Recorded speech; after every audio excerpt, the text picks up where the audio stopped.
The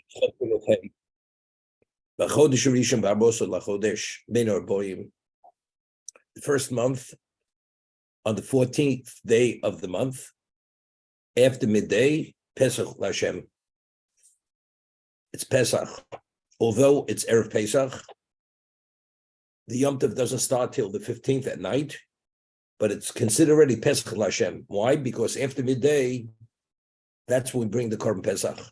Every Jew had to have a share in the goat or the sheep to be part of what we call the group, the Chabura, and they all appointed a person to bring that lamb, the sheep or the goat on their behalf. It was slaughtered, of course, in the Beis HaMikdash. However, it was eaten in Yerushalayim. If a person was contaminated, or he was at a distance from Yerushalayim and he was not able to bring it, the Torah tells us there's a makeup. You bring the Pesach Sheni. A month later, you're able to bring the Pesach Sheni as a makeup. If a person is able to bring it the first Pesach, he's not contaminated. He's in Yerushalayim and he does not bring it, then the liability is Koris if he does not bring it. So after midday, although the Yom Tif did not start yet, does not start till the night, it's already Pesach Hashem. And that's why we say in the Agora, Yochel Rosh Chodesh, maybe the mitzvah of Sipitzis Mitzrayim, telling over the story, the bondage and the redemption already starts Rosh Chodesh Nisan. So we say, no, it's because of this, because of the Korban Pesach. So it says maybe Midbo Yom. We say in the Agora, maybe Erev Pesach, with the mitzvah of Sipitzis Mitzrayim should already be in effect. Talmud Loma Baburzer, when there's matzah moras, so matzah and the eating of the Pesach, that's first and 15th night. But there's a consideration that maybe the mitzvah of the Gartel Bincha, to tell over the story, should already be Erev Pesach, because even Erev Pesach, you already bring the Korban Pesach. Although the holiday only starts at night, but since the actual preparation, the slaughtering, and the Korban to be what? To be eaten at night already starts in the afternoon, maybe you already give you the introduction, you give the background of the Gartel Bincha. So therefore, cites the pasuk. No, it's when matzah morer pesach munochem lefonav. It's only when you're about to eat it, which is only the mitzvah of achilas pesach is when at the nighttime. They slaughtered it and they broiled it erev pesach. At night, that's when they would eat it. Whoever was included in the group, the obligation to eat in Korban Pesach, each person has to eat minimally a kzayis of the meat of the Korban Pesach. If a person is not well or too old, he can't eat the meat, he's not included within the group who's supposed to eat the meat. Okay? Now, there's something interesting. We have Sukkot is an 8-day Yom Tov. We have 7 days, and then we have Shmini Atzeres. Shmini Atzeres is what is called the Regel B'fnei Atzma. It's an adjunct to Sukkot. For instance, we sit in the Sukkah for 7 days. We take the lulav if we're in the Beis HaMikdash for 7 days. On the 8th day, there's no longer the mitzvah of Sukkah, and there's no mitzvah of the 4 species in the Beis HaMikdash. It's Atzeres. You remain and celebrate the 8th day. Pesach, the 7th day is Yom Tov, right? The first, as we say now, the first day of Yom Tov of Pesach is Yom Tov. We can only do food-related activities, and the 7th day of Pesach, we are only permitted to do food-related activities. The interim days, only those days are you permitted on Pesach. But on Shmini Atzeres, the 7th day is Hoshana Rabbah. You're permitted to do malacha. And only the 8th day not. And the 8th day is really a separate Yom Tov. Regel b'fnei atzma. So the question is, why is the 7th day of Shmini Atzeres on Hoshana Rabbah, it should be like the 7th day of Pesach? Right? As we find by Pesach, we should say the same thing by Sukkot, but yet by Sukkot we say the 7th day is not, but only it's the 8th day, But Pesach, the seventh day is. The question is why. So there's a Sefarno that explains something beautiful. What happened on the seventh day of Pesach? The sea split. The Egyptians went in. We went through the sea. The sea closed on the Egyptians. That's what happened seventh day of Pesach. The reason why we only say Chatzi Halel, we don't say a full Halel on after the first day of Pesach, is why? Because the Gemara tells us that Masi Yodei Tovim Bayam Atim Shira, that since the Egyptians were destroyed on the seventh day, as a result of that, that's the reason why we don't say a full Halel on the seventh day. Because there's something which unfortunately happened, which God had to destroy his handiwork, his creation. I mean, it deserved to be destroyed, but nevertheless, that minimizes the Halel. That's the reason why we don't say a full Halel on Chol Hamoed into the seventh day. Explain this in a moment. So the Sefarno says something phenomenal. In truth, Malacha, creative activity, all should be permitted on the seventh day. However, that since the seventh day, we have to remember what happened. The splitting of the sea and the destruction of the Egyptians, which was considered the completion of the Gula, because once our masters were destroyed, that was the closing of the Gula. To be able to appreciate that and focus on it, you have to be detached from ordinary creative activity. So therefore, the Torah said it as a Yom Tiv, that Melacha, which is unrelated to Yom Tov, you're not permitted to do. So you should be able to have a full appreciation for the splitting of the sea and the destruction of the Mitzrayim. That's the Sefarno. That's the reason why the seventh day of Yom Tov, of Pesach, is Yom Tov. That's the only reason. But on Sukkot, well, that's not the issue. So therefore, the seventh day of Sukkot is Chol Hamoed. Hoshana Rabbah is Chol Hamoed. It's only the eighth day, which is regular B'nai Atzma, has a separate status. Shmini Atzeres, we say Shechionu, and it has its own korban. That's, we bring one par echod. The 70 bulls we finish after 7 days. Par echod is on the eighth day. So why is the seventh day a Yom Tiv? Not because the seventh day should be the Yom Tiv, but rather it's to be able to focus, and because that is the completion of the Gula. If you remember, it's interesting. Chol Hamoed is what? Pesach is what?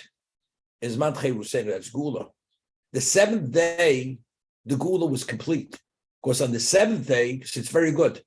On Chol Hamoed, we don't say a full Halel. Why? Because the Egyptians were destroyed on the seventh day. That's Yom Tov. Chol Hamoed, let's continue saying.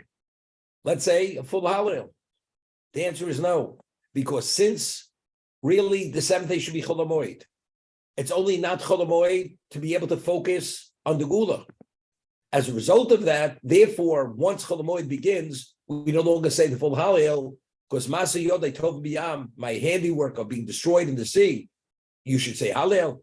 So therefore, that detracts from the level of Halel, but factually, the reason why the seventh day is reserved for as a Yom Tiv is to be able to have the focus, and have the appreciation for the Gula, which was the destruction of the Mitzrayim through the closing of the sea. Ubachamisha Yom LaChodesh is a Chag Matzos LaShem. Shivas Yom Matzos Tochelu. For 7 days you eat matzah. Vayom Rishon Mikra Kodesh Yelachem. The first day of Pesach, it's a calling of Kodesh, right? Assembly of Kodesh. Kol Meleches Avodah Lo Sasu. The first day of Pesach, one does not do creative activity which is not food related. The Krafta Mishel Hashem Shivas Yomim, and you bring that sacrifice to Hashem for 7 days on behalf of the Yom Tiv. B'Yom HaShvi, here this is it. B'Yom HaShvi Mikra Kodesh. Again, on the 7th day, it's a calling of Kedusha. Again, look, Kol Melech Zavoda Lo Sasu. So it's the 1st and the 7th. It's explicit. Okay?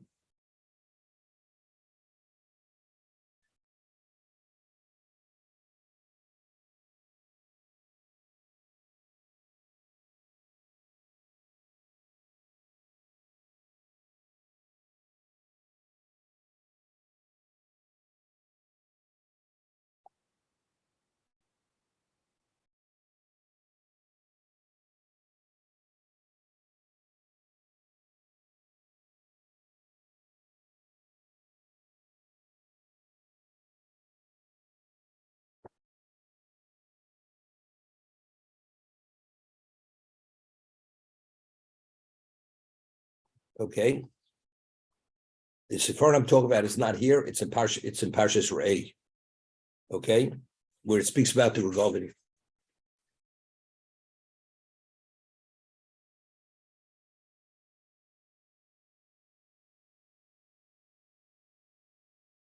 We speak about, then the Torah speaks, I'm going to skip a little because I want to speak about something specifically about the cutting of the Omer and the counting of the Omer. Right? Pasuk Tezvov, Usvartul chemoch Shabbos. We start counting from the second day of Pesach, Miyom Aviyach es Omer HaTrufa. When you bring the Omer offering, Sheva Shabbosos Tmimus Tieno. 7 weeks which are complete. Counting of 7 complete weeks. Ad Mochas HaShabbos HaShviyos, Tisbru Chamishim Yom. You count up to the 50th day. V'krafta mincha chadosh shel Hashem, and that's when you bring the new meal offering to Hashem. What does that mean? You know, in the United States, until at one time, until Carter, Alan, until Jimmy Carter, he was your favorite president. There was no, you never heard the word Chodesh and Yoshan in the United States. Is this baked product? Is it Chodesh or is it Yoshan? We never knew what that meant.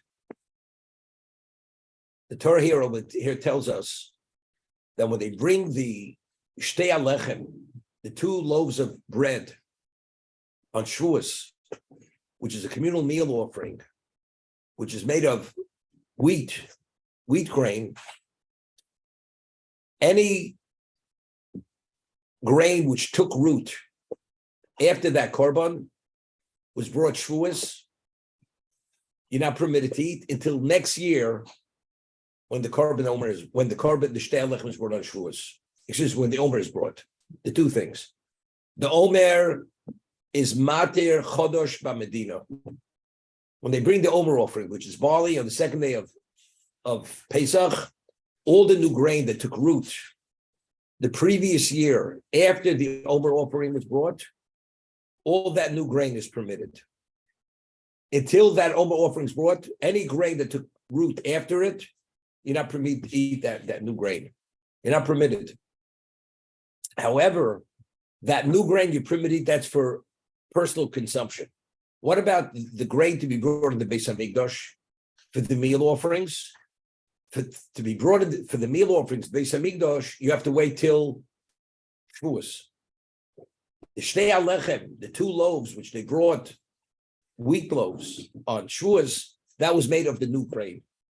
And when that was brought of the new grain, that permitted all the new grain to be brought from that point going forward, all the new grain that had taken root before that korban was brought.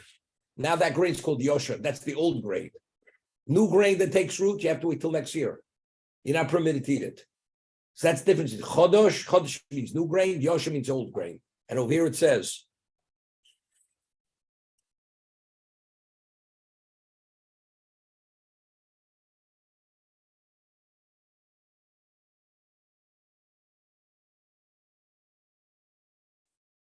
Yuda v'lechem v'kol kad lo sochla et etzem hayom hazeh ar havichem es korban elokechem chul gasom derosechem chom shosechem. Until you bring the Omer offering, you're not permitted to eat the new grain on a personal level. And then we speak about counting the 7 weeks. And then it says at the end of Pasuk Tes V'Zayin v'kraftem mincha chadosh Hashem. Only after you've counted the 7 weeks on the 50th day, that's when you bring the mincha chadosha. You bring the meal offering, communal offering of the new grain. So what am I talking about, Jimmy Carter? The United States, until Jimmy Carter, had a 20-year surplus of wheat. So whatever wheat we had, the grain we had in the United States, it was rotated. It was not the new grain. It was already in silos for 10 to 20 years. And when they would bring in the new harvest, they would store it away, and we would take of the old grain. So in the United States, all the grain we always had was always old grain. It was never new grain. Jimmy Carter did a wheat Russian deal. He sold the Russians our whole surplus. As a result of that, then all the grain every year becomes problematic. Because the grain we have on the market now is the new grain. This grain took root after the Omer was brought. And that becomes the problem. Because now we have to wait for the next year to permit that new grain, because we have to wait, even though today we have no carbon Omer, we have no Beis HaMikdash, but if you wait till that day, the Gemara explains, based on the Pasuk, the day itself, the 16th day after dawn or after sunrise, the new grain becomes permitted, because it's a time that you could have brought the carbon, in time of the Beis HaMikdash. But during the year, you have no, you don't have the period to permit you to eat Chodesh. Okay, that's why after then, all of a sudden, in the United States, we started to hear about Chodesh and Yosher. So what's the discussion? But many people did not hold of Chodesh. It was known in Europe. The ones who were machmir with Chodesh were the Soloveitchiks, were the Briskers. Why? What's the discussion? Because there's a question whether the laws of Chodesh and Yoshan are limited to Eretz Yisrael, or it's even Chutz La'aretz. It's grain wherever it grows, even not in Israel. Because we find, let's say, the laws of Tevel, produce which grows in Israel, it's subject to other laws, to tithing. Grain that grows or produce that grows outside of Israel is not subject to tithing. The question is, regarding this law of Chodesh, is the produce of Chutz La'aretz, which grows outside, is it subject to these laws? There's one opinion, which is a Tana. Rebbe Lezer says no, it's only in Eretz Yisrael, not Chutz La'aretz. So now there's a question: do we rule like Rebbe Lezer, or don't we rule like Rebbe Lezer? So there's a Bach. The Bach is one of the commentators in Tur. Says we rely Rebbe Lezer, and that's the reason why outside of Eretz Yisrael we eat Chodesh. We don't have to wait till the second day of Pesach to be permitted to eat the new grain. You can eat it throughout the year. Because just as all the other laws, which only pertain to the produce of Eretz Yisrael, identically the law of Chodesh. Others argue. The Briskers in Europe, because in Europe they barely have what to eat. As a result of that, they relied on the position of the Bach that we rule like Reb Lezer. That's the reason why we eat Chodesh in Europe. The Soloveitchiks, the Briskers, they were machmir. They were stringent. But when we came to the United States, there was so much bounty. Many people said now there's no reason to rely on this leniency anymore. You're able to work it out, which is the prevalent opinion that we're machmir even in Chutz La'aretz. That's when the whole Chodesh issue came up. Should we continue as we did before, or do we now we're more stringent, and we should only eat Yosher, wait for the second day of Pesach? That was the whole discussion then. So they came to Moshe Feinstein, and they wanted him to give a psak, a ruling that you must keep Yoshan in the United States, a Chutz La'aretz. There was a certain person up in Washington Heights, he was a Yeki.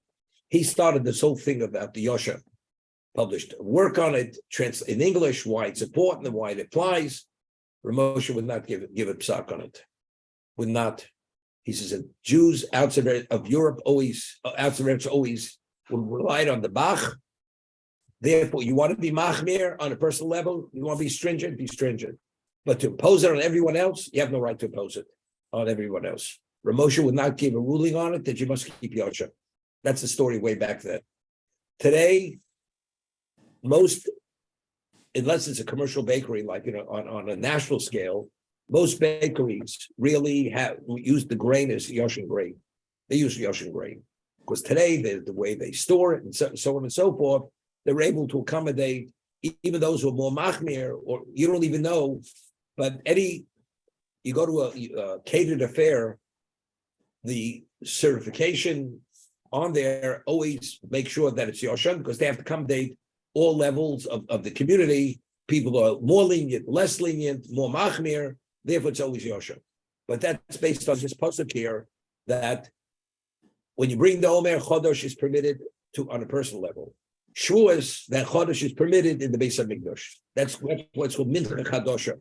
On Shavuos, you bring the new meal offering, meaning for the new grain. That's the understanding. And just for